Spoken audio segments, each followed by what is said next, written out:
ایک شخص حضرت امام جعفر صادق رحم اللہ سلام اللہ کی خدمت میں حاضر ہوا، دور سے دیکھا اور دور سے دیکھ کے اس کے بارے میں فرمایا، اے شخص اگر میرے پاس نہ آ تو اچھا ہے، آیا ہے تو آ جا۔ خدام اٹھے اس کو روکنے کے لیے، خدام اسے روکنے کے لیے خدام اٹھے، فرمایا اسے آنے دو۔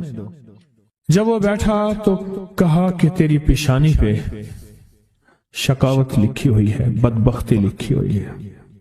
دو افراد ہیں، یا سعید ہیں یا شقی ہیں۔ میرے آقا سرور کونین صلی اللہ تعالی علیہ وسلم کی دعائیں ہیں باقاعدہ ایسے لوگوں کے لیے جو اگر شقی ہیں، اللہ ان کو سعید بنا دے، ان کو سعادت مند لوگوں میں شامل کر دے۔ ایسے لوگ جن کے لیے تیری نظر رحمت ہے، تیری خوشخبریاں ہیں، اور جن کے لیے تو نے جنت کو آراستہ کیا ہے۔ فرمایا تو خاموش بیٹھ جا، بیٹھ گیا اور کہنے لگا کہ آپ نے میری پیشانی کو پڑھ لیا، بس میں اسی لیے آیا ہوں، بس میں اسی لیے آیا ہوں اور آ کے آپ کی خدمت میں۔ کیا ایسا ممکن ہے کہ میری یہ شقاوت ختم ہو جائے؟ درک شقاء قرآن میں ہے، حدیث میں ہے، وسوء القضاء وشماتۃ الاعداء جہد البلاء، اللہم انی اعوذ بک من جہد البلاء ودرک الشقاء وسوء القضاء وشماتۃ الاعداء۔ ممکن ہے؟ ہاں ممکن ہے، ممکن ہے۔ تو پوچھا کیسے؟ کہا اپنی دعا کے وقت کو بڑھا اور دعا کی زاری کو بڑھا اور دعا کی توجہ کو بڑھا اور دعا کا غم اپنے اوپر طاری کر، مسلط کر۔ دعا کا غم، مسائل، قرضوں، بیماریوں اور تکلیفوں کا غم تو سنا، دعا کا غم کیا ہوتا ہے؟ دعا کا غم یہ ہے کہ آج کے دن میں نے اللہ جل شانہ سے کتنی دیر باتیں کی اور اللہ سے کتنی دیر میں اللہ کو منانے میں لگے اور کتنی دیر اللہ کے خزانوں سے لینے میں لگے۔ دعا کا غم اپنے اوپر مسلط کر، تیری شقاوت ختم ہو جائے گی۔ شہنشاہ آل بیت ان کا فرمان میں بتا رہا ہوں کہ دعا کا غم اپنے اوپر مسلط کر۔ یقین جانیے کوئی خبر نہیں، کل کی بات ہے، ملاقاتیں روز ہوتی ہیں ملاقاتیوں سے۔ ایک صاحب آئے نا، ایسے بیٹھتے ہوئے بیٹھے نہیں، یہ گر پڑے، ایسے نا بندہ بیٹھتا ہے، ایک ایسے گر پڑا اور گرتے ہی کہا کوئی ایسا آپ کے پاس دعا ہے، نسخہ ہے جس سے میرا بخت جاگ اٹھے؟ الفاظ ہیں، یقین جانیے میں چپ کر کے بیٹھ گیا۔ کہنے لگا میرے پاس، پھر اس کے آپ دیدہ ہو گیا، کہا مجھ سے بالکل ناقص، نہ بولنے کا فن، نہ جاننے کا فن، نہ کھانے کا نہ پینے کا کوئی سلیقہ نہیں، بے سلیقہ ہیں، ایسے ہاتھ ڈالتے ہیں سونا ہو جاتا ہے۔ اور میرے ساتھ وہ لوگ ہیں کہ مجھے جو آپ سوچ نہیں سکتے کہ میری پہنچ کن لوگوں کے ساتھ ہے، پر آج تک بھی جہاں میں نے ہاتھ ڈالا ہے مٹی ہو گیا۔ چاہتے ہیں آج جادو، بندشیں، حالات، مشکلیں، پریشانیاں، ناکامیاں سورج ڈوبنے سے پہلے حل ہو جائیں تو دنیا میں جس کونے میں بیٹھے ہیں، یا آپ تسبیح خانے میں، مستورات بھی ہیں، مرد بھی ہیں، اگر آپ چاہتے ہیں ماشاءاللہ، ہوائیں ہیں، پنکھے ہیں، ایگزاسٹ ہیں، موسم اپنی سختیاں اور تلخیاں دکھا رہا ہے، یہ قدرت کا نظام چلتا رہے گا، لیکن تسبیح خانے نے آپ کی راحت اور سکون دینے کی کوشش کی ہے، پر کوشش پوری کر نہیں سکے۔ دعویٰ نہیں کہ آپ کو راحت دیں، آپ کا احترام ہو۔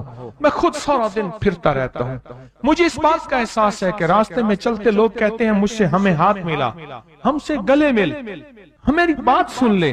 میں ان سے معذوری اور مجبوری کا درخواست کرتا ہوں، یہ ساری آپ کی خدمتوں کے لیے تو بھاگ دوڑ کر رہا ہوں، ورنہ پیر تو بیٹھے ہوتے ہیں، لوگ ان کے پاؤں دبا رہے ہوتے ہیں، ایئر کنڈیشن لگے ہوئے ہوتے ہیں، اور یہ تمہارا پیر نہیں فقیر ہے، یہ فقیر سارا دن فقیر بن کے متکونج مانگو کرلاواں، ہر جگہ آپ کی راحت کا انتظام، کہیں آرام میں، کہیں کھانے میں، کہیں پینے میں، کہیں بیت الخلاء کی صفائی میں، کہیں لنگر میں۔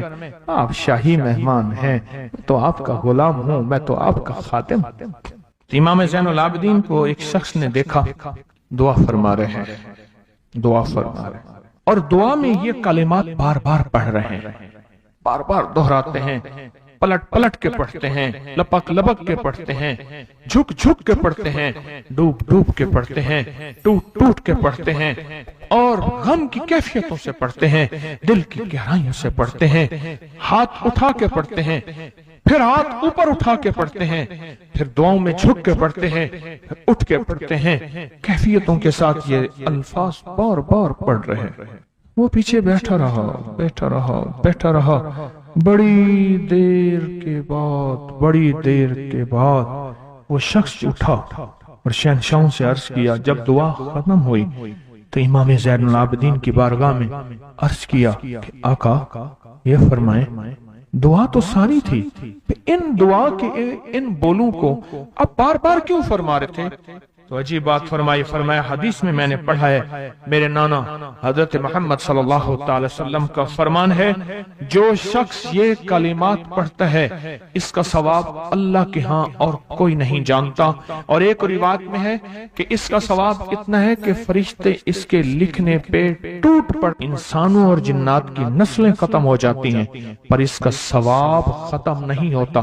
فرمایا غور سے سنیے گا، یہ سارا ثواب میں سارا کا سارا اپنے نانا کی بارگاہ میں بھیج رہا ہوں، اپنے ابا کی بارگاہ میں بھیج رہا ہوں، حضرت علی ان کے ابا تھے، ابا کی بارگاہ میں بھیج رہا ہوں، یہ سارا کا سارا فرشتوں کی بارگاہ میں بھیج رہا ہوں، اور ان کی خدمت میں بھیج کے کہتا ہوں کہ میرے لیے دعا فرمائیں۔ اور فرمائے جب بھی مجھے کوئی مشکل ہوتی ہے، کسی کی کوئی مشکل ہوتی ہے، میں یہ پڑھتا ہوں اور پڑھتا ہوں اور پڑھتا ہوں اور پڑھتا ہوں اور پڑھتا ہوں، میری مشکل ٹل جاتی ہے۔ اور میں آج صبح ایک سائل آیا تھا، مجبور بے قرار تھا، پریشان تھا، آج میں اس کے لیے پڑھ رہا ہوں اور انشاءاللہ شام سے پہلے اس کی مشکل ٹل جائے گی۔ اور راوی لکھتا ہے میں نے پھر سائلوں سے پوچھا، لوگوں سے پوچھا، تحقیق کی، فرمایا امام زین العابدین جس کے لیے بھی یہ دعا کرتے ہیں، پر کرتے کیسے ہیں؟ جو میں نے نقشہ کھینچا ہے ذرا اس نقشے کو غور سے سننا۔ کرتے کیسے ہیں؟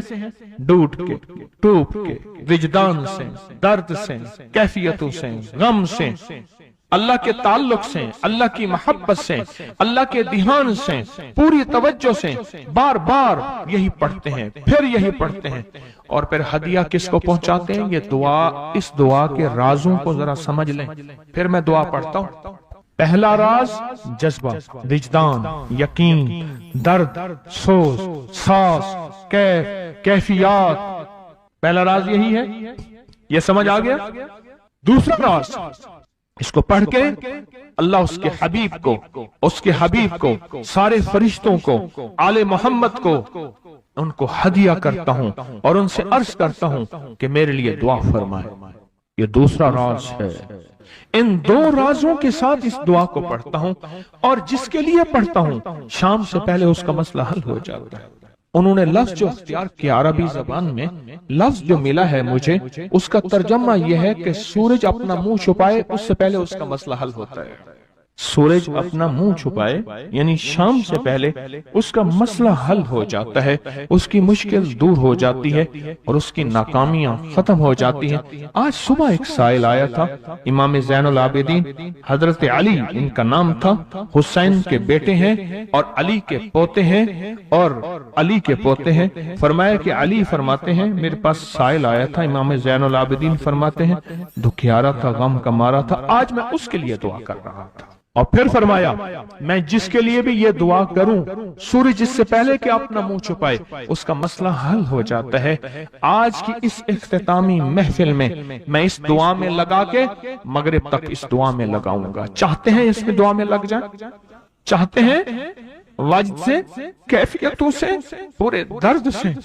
میں الفاظ پڑھنے لگا ہوں، میرے ساتھ پڑھیں گے، ان الفاظ کو ہم 3 بار پڑھیں گے۔ اور اس میں ایک چیز بتاؤں، آل رسول کی نسبتیں ہوں اور ایک سچا جذبہ لے کر آئیں، اور پھر یہاں سے خالی جائیں، جھولیاں بھر کے نہ جائیں، کانٹوں بھری جھولی لائیں اور پھول بھر کے نہ لے جائیں، جھولیوں میں کنکر لائیں اور موتی لے کر نہ جائیں، بات نہ بنی پھر مزہ نہ آیا۔ تو پہلے میرے ساتھ پڑھ لیں، میں پڑھاتا ہوں، اس سے پہلے محمد آل محمد پہ ہم درود بھیجیں گے اور پڑھیں، اور جن کو نہیں آتا وہ بھی سیکھ جائیں گے اگر توجہ سے میرے ساتھ پڑھیں گے تو۔ آئیں امام زین العابدین کا تحفہ اور جن سے پیران پیر شیخ عبد القادر جیلانی رحمت اللہ علیہ نے لیا، اور جن سے پھر 1.25 لاکھ اولیاء اور بزرگوں اور ہستیوں نے لیا، وہ پڑھتے ہیں۔ پڑھیں میرے ساتھ۔ یا رب لک الحمد کما ینبغی بے جلال وجہک وعظیم سلطانک، یا رب لک الحمد کما ینبغی بے جلال وجہک وعظیم سلطانک، یا رب لک الحمد کما ینبغی بے جلال وجہک وعظیم سلطانک۔ چاہتے ہیں آج سورج ڈوبنے سے پہلے فیصلے؟ چاہتے ہیں سورج اپنا منہ چھپانے سے پہلے آپ کے حق میں فیصلے؟ چاہتے ہیں آج جادو، بندشیں، حالات، مشکلیں، پریشانیاں، ناکامیاں سورج ڈوبنے سے پہلے حل ہو جائیں؟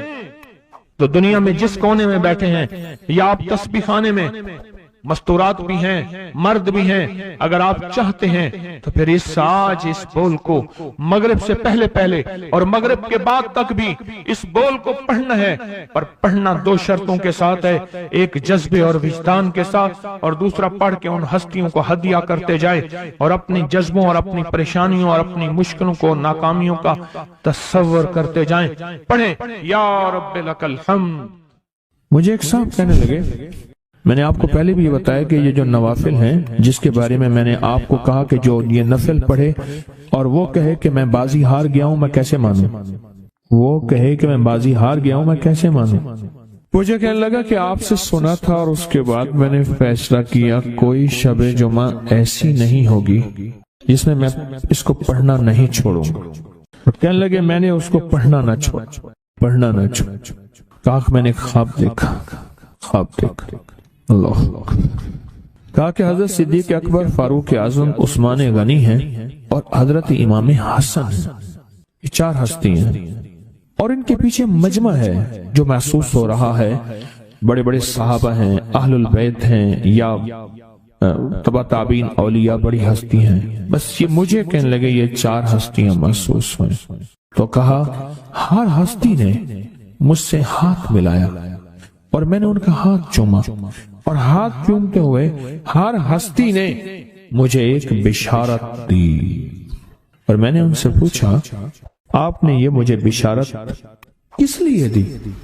فرمایا تو شب جمعہ میں 2 نفل نہیں پڑھتا، وہ آیت الکرسی اور اخلاص والے، وہ سب تک پہنچتے ہیں، وہ ہمارے پاس بھی پہنچتے ہیں، اور ہمارے پاس جو پہنچتے ہیں وہ بہت ڈھیر پھولوں کا ہوتا ہے، خوشبوؤں کا ہوتا ہے۔ کہا کہ پھر انہوں نے ایسے اشارہ کیا، دیکھا تو پھولوں کا ایک پہاڑ تھا، پھولوں کا کیا تھا، اور اس پہاڑ کے ساتھ خوشبو، اور کہا یہ پہنچتے ہیں، یہ چیز پہنچتی ہے کہ جو شخص یہ چاہتا ہے اللہ میری نسلوں کے لیے رزق کے دروازے کھلے رکھ، رزق روحانی اور رزق جسمانی، اللہ میری نسلوں کے لیے دنیا کی مہنگائیاں، حالات، کرائسس، ناکامیاں، اور پتہ نہیں آگے مہنگائیوں کی صورتحال کیا ہوگی، لیکن اللہ مجھ سے اور میری نسلوں سے رزق نہ چھین۔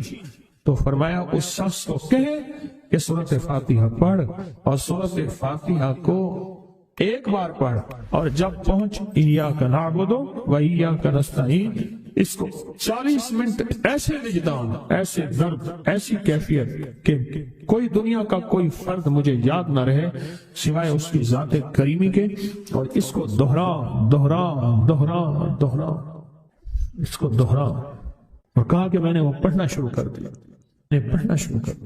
شیخ حامد کوفی کہتے ہیں کہ کوفہ میں ہمارے ہاں ایک رئیس تھا، اور لوگ اس کے در سے کھاتے تھے، اور لوگ اس کے در سے بہت لیتے تھے، اور بہت سخاوت چلتی تھی، اور سنا تھا کہ اس کے والد بھی ایسے رئیس تھے، اور سنا تھا اس کے دادا بھی ایسے رئیس تھے، اور یہ بات سنی تھی کہ اس کے دادا نے کوئی عمل کیا تھا، اور ایسا نہیں، دادا کے بڑوں نے کوئی ایسا عمل کیا تھا جس میں اللہ سے نسلوں کے لیے رزق اور رزق کے خزانے منوائے تھے۔ کتنے لوگ ایسے ہیں، مال دولت چیزیں، ایسے حالات اور گردش میں آئے کہ ناموری سے گمنامی میں چلے گئے، مجھے یاد ہے کہ میں ٹاؤن شپ میں ایک بندے سے ملا، یہ بات ہے آج سے کچھ 27-28 سال پہلے کم و بیش۔ ایسی چھوٹا سا کمرہ تھا اور مختصر سی 2-3 کرسیاں، ایک ٹوٹی سی میز، اور کہا کہ میں لاہور میں